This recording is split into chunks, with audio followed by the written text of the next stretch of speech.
Ed, we are back on SoulBack.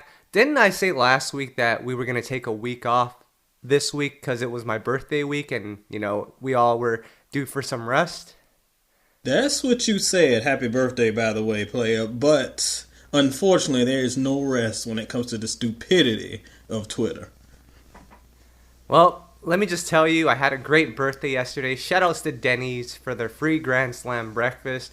I woke up this morning to a fury of tweets and retweets and Instagram posts about Bruno Mars, and I thought that he had died or something, but it wasn't that. I kept scrolling and I saw you going nuts on Twitter. Ed, we've had this conversation before. For all the listeners out there that want to listen to more of what we're going to be talking about, go back and listen to like 10 of our podcasts, starting with when the album 24K Magic came out. And we're at this point now and people are still talking about it. So Ed, I'm going to pass it over to you and have you address everyone on why Bruno Mars is not a culture vulture. Ed? Oh my gosh, player. Thank you for the tagging a brother in before I hit my finishing move on him. Let's give some background here because like you, I woke up this morning and I saw two things tweeting. First, RIP BIG, because it is the 21st anniversary of his death. Right under that, I saw Bruno Mars tweeting. So I'm like, oh, Lord, Bruno died. But as we learned, he did not. Here's what happened for those of you who had enough wisdom to stay off of social media today, unlike me. There was a video that was passed around, I guess, overnight. That was I don't know what this thing was. It looks like a think piece convention. But the think piece posse was real heavy in this one. So there's this chick in the video who goes off about how Bruno Mars is appropriating black culture. He's a culture vulture, yada, yada, yada. Y'all know the story. If you listen to this podcast, you have heard us kind of rant about this a million times. But because it's hot news and I just spit my morning ranting on Twitter, you're going to get it one more again. So hopefully this sticks. So when someone has enough ignorance to come to you to talk about why Bruno was destroying R&B, you now have the ammunition to slap him in the face. And here's why. First, let me define what cultural appropriation is one more time for the Holy Ghost, the Father, Son, and the Holy Ghost. Let's define it. Cultural appropriation is, by my definition and definition of everybody who has sense, it's when a member of one cultural group takes elements of another group to use for their own financial gain, especially when you don't understand the meaning behind that culture. Now remember that second part, especially when you don't understand the meaning behind that culture. So, is cultural appropriation a problem? Yup. Is Bruno an appropriator? Nope. And I'm going to tell you why. Bruno grew up a fan of R&B. Is he quote unquote African American? No. He has a background that is Hawaiian, that is white, that is Latin, that is lots of things. But his influences were still Michael Jackson, the Temptations, the Isley Brothers, the same influences on most of the big R&B stars we enjoy today. So he created an album that was an ode to those influences. And how did he do it? He went back to get Babyface. He went back to get the artists who legitimized the sounds that he loved from the 90s. And then he got cosigns from Quincy Jones playing. He created a New Jack Swing album the right way. And he did it to be a homage to the sound he grew up on. Player, that is not cultural appropriation. That is cultural appreciation. Now that we've learned that he ain't appropriating, let's take it somebody who did so we can give you the comparing and the contrast.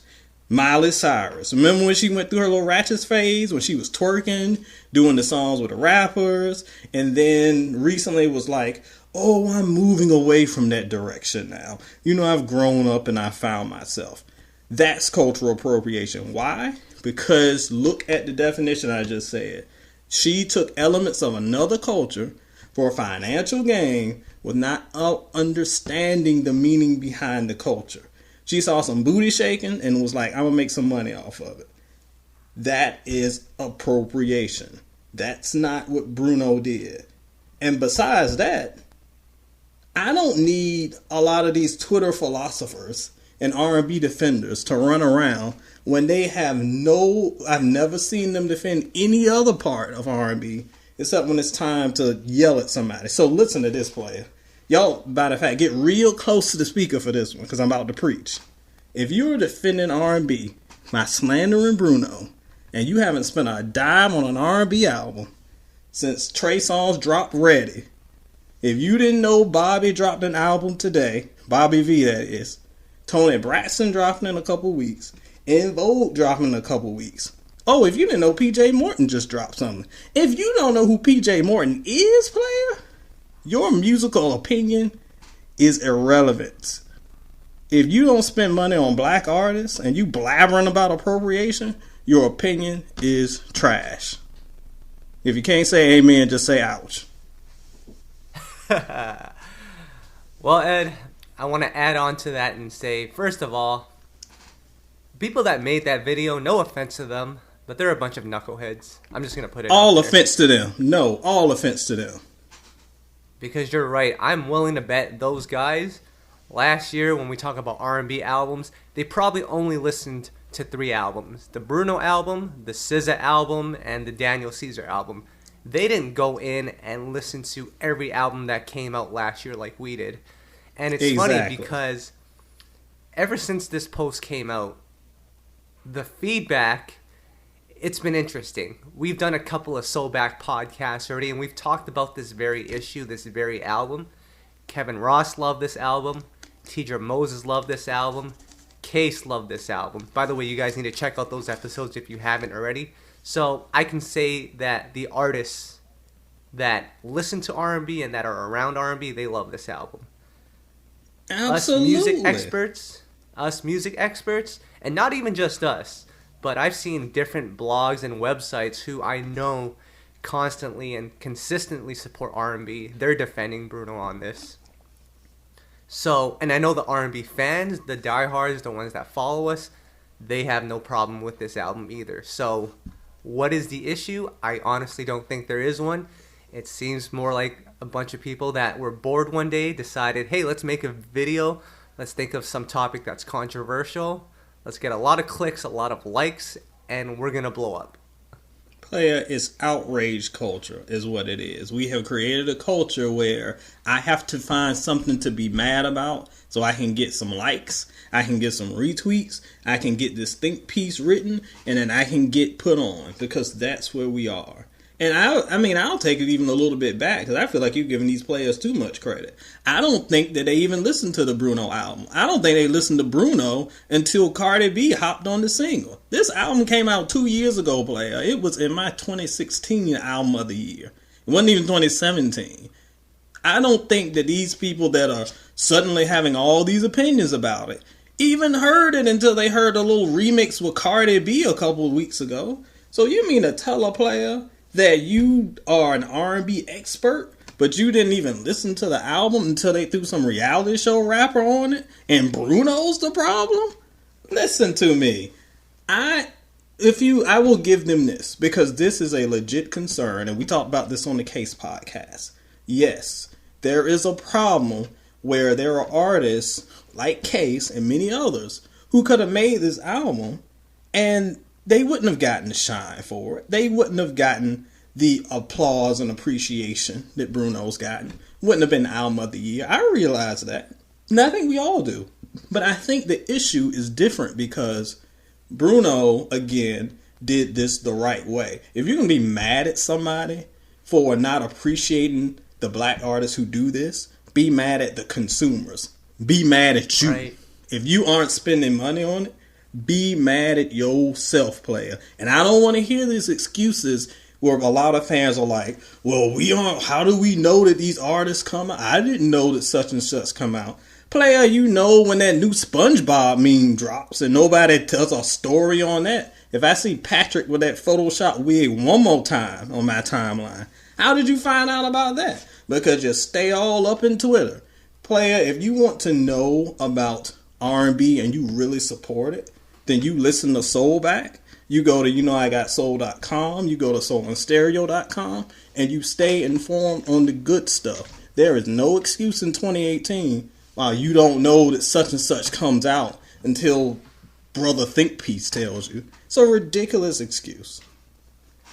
And here's my thing, Ed, because we've talked about this album numerous times, and I feel like calling him a culture vulture is like the most extreme thing you can do, because I'll admit it, for this album in particular, and because I've been really consistent with it, if you go back to the first episode where we talked about it, I said something along the lines of, it's a great album, and I still think it's a great album. Heck, I might even call it a modern day classic at this point. I might be jumping the gun a little bit, but I think it's headed towards that. I think it's up there. I don't think that's a stretch. I've always said, I kind of, as a music critic, I kind of like artists that, progress and take a jump and a stab at something that's, a little different and that evolves the sound. Bruno didn't necessarily do that with this album. And, some people might say that, it's cheating. And fine, if you want to say it's cheating, I'll give you that. But all in all, it was an enjoyable album. People ages 5 to 80 enjoy this album. How many R&B albums have been able to do that in the last decade? Not many. So if you're going to hate on him for quote-unquote cheating, I'm okay with that, because we're all music critics and we all have our opinions on that. But to call him a culture vulture when he clearly at the Grammys thanked Babyface, Jimmy Jam and Terry Lewis, and Teddy Riley, I think that's it's uncalled for. Absolutely. And I hear some of the criticisms I've been seeing from the more quote-unquote woke fans of R&B on Twitter is that, and going back to your point of kind of cheating and going back and borrowing from the past, that he just copied a blueprint and that he didn't do anything new. No, Player didn't say he did anything new. He said he wanted to make an album that was a tribute to the music he grew up on. And again, what's wrong with that? I mean, I don't see what the problem is. Childish Gambino made a funk record with the music that he grew up on, and he's not a funk singer. And check this out, woke folk. The dude who produced it is a white dude from Sweden. I bet you didn't know that. But you didn't, because you don't do your homework. And why don't you have a problem with Gambino? You don't, because you didn't think far enough ahead before you started throwing your slander. I have no problem with somebody going back. Go back to that Quincy Jones interview where he talked about how music evolves by borrowing elements from the past. Michael Jackson jacked from James Brown all the time. Like, that's what we do. So I don't have if he came out and said, this is a new sound I created, like when T-Pain was auto-tuning and y'all acted like he did something new, like Roger Troutman won't doing it 15 years earlier, okay, that's whack. But if you come out with a sound and say, this is a tribute to something, it's a tribute to something. And he did it well. And he honored the pioneers. What else do you want from the brother except to have on blackface? It's ridiculous.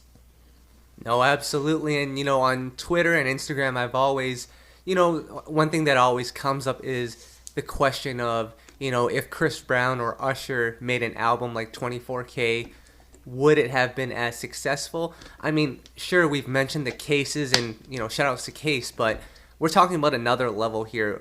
If we're going to be complaining about Case not being on pop radio, we need to start with urban radio first. He's not even on urban, so that's a whole different beef. But when we talk about pop artists, Chris Brown, Usher, Bruno Mars, we can't even go into the hypothetical of if Chris or Usher made that type of album, because the reality is they're not making that type of album. We wish they were, but you know what? They're trapping. So if you're going to be mad at somebody, don't be mad at the guy that's making the music that you like, because whether you guys believe it or not, you guys do like that Bruno album. You might be mad at the person creating that Bruno album, but you guys do like it. That is that's like the realest thing I've heard. So, I mean, be mad at Chris and Usher for trapping. Don't be mad at, because at the end of the day, Ed, as music fans, we like what we like, and we listen to what we like. I'm not going to be one of those pretentious people that don't listen to something just because everyone else likes it. I'm gonna like what I like. And Ed, you know what the funny thing is? You mentioned all of Bruno's inspirations from the past, Michael Jackson, the Isleys. Well, on his Wikipedia page, and I kid you not, and he's stated this in numerous interviews dating back to when he first started, he grew up listening to Boyz II Men, R. Kelly, and Genuine. So I'm not even going to be surprised if on his next album he doubles and dabbles into that sound. Are you going to still be mad at him then? I don't think so. You shouldn't be. Of course not. You shouldn't be. I mean, they'll find a reason to be. But you just proved the point right there. This is an artist who has been birthed from a sound that influenced him. This is just, he heard a random New Jack Swing song. Was like, I'm going to make a New Jack Swing record and pretend that he created the sound. This is who he is. He's being true to his sound. I can't honestly yell at an artist like a Tank for doing a whole bunch of trap stuff that I don't feel like is true to his sound, when Bruno is doing exactly that. He's being true to his sound, and he's being true to who he is. That is the honesty, and that's why you can tell good music, because it's honest and it's meaningful, and it's because it's coming from somewhere. When you pull a Miley and you're trying to be like something else, it comes off fake and shallow and like you're just trying to do something that's not who you are. Shout out Iggy Azalea and the rest of y'all, because I see through y'all. He's doing what he wants to do. He's being who he really is. And if you have a problem with that, or you want the Cases and everybody else to get that love, you have more power in this than you think. You put your money behind that. If you haven't bought an album in 10 years, then I don't want to hear your opinion. If you don't stream anything, I don't want to hear your opinion. Put your money and your effort behind the Jasmine Sullivans and the Tamias and the Ro James and all these other artists that you pretend to be fans of but can't name 3 songs of, and help them get the shine they deserve, because they're putting out good stuff too. You ain't heard it because Cardi B ain't on it yet, but they are. And Ed, I think there's one thing that people forget, and that's the fact that 90s R&B was huge. It was literally pop music, so it only makes sense for us all to be inspired and influenced by it. Heck, I grew up on 90s R&B, so with that said, it's not a surprise that Bruno Mars would be influenced by that sound. We all are. It was a worldwide thing, so why are we mad at him for making an album that sounds like that? That's what he grew up on. That's what we all grew up on. Well, I mean, to follow up on that point, we just had a discussion in the Soul and Stereo Cypher on Facebook earlier this week about the legacy of Boyz II Men versus Jodeci. And it's funny because a lot of fans forget just how influential Boyz II Men were, because at their peak, they might arguably be, I gotta look at the numbers, they may arguably be the most influential R&B act of the past 25 years. Like, they were that big. They are the ones that I say made R&B mainstream. They made it pop. Now, at this point, we're kind of tired of all their hits because they've been so played out. But in 94, 95, they ran everything. Of course, Bruno Mars is going to be influenced by that, because they were playing those songs endlessly. And they were great songs and great music, and music that we might be tired of now because they played them to death. But it was still really influential. So that was his influence. And that is going to influence stuff coming forward. That is the meaning. That is the definition of a classic album. When people yell and holler about something being a classic and it's been out 30 minutes, no, an album that's classic has been one that influences the next generation. This Bruno album could influence the next generation, just like that Boyz II Men album did in 94 and some of those other influences that he talked about. That's the making of a classic. And that's what I want to be carried on to the next generation. Each generation's music should have a little piece of the previous generation.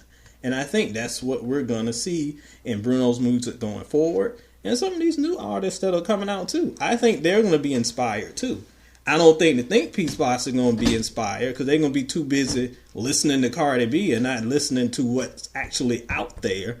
Because if you listen to the music and you're a fan like you say, you will see these trends coming.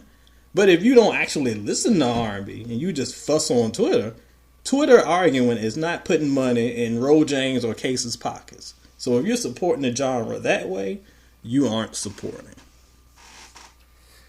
And you know what? I feel like a lot of the hate towards Bruno, it's targeted at the wrong person. Bruno has done nothing wrong. He's just making an album that he likes on the music that he grew up on. If you're going to be mad at somebody, be mad at the radio stations, be mad at the Grammy committee, because they're the ones making all the decisions. But Ed, you got to think about it like this.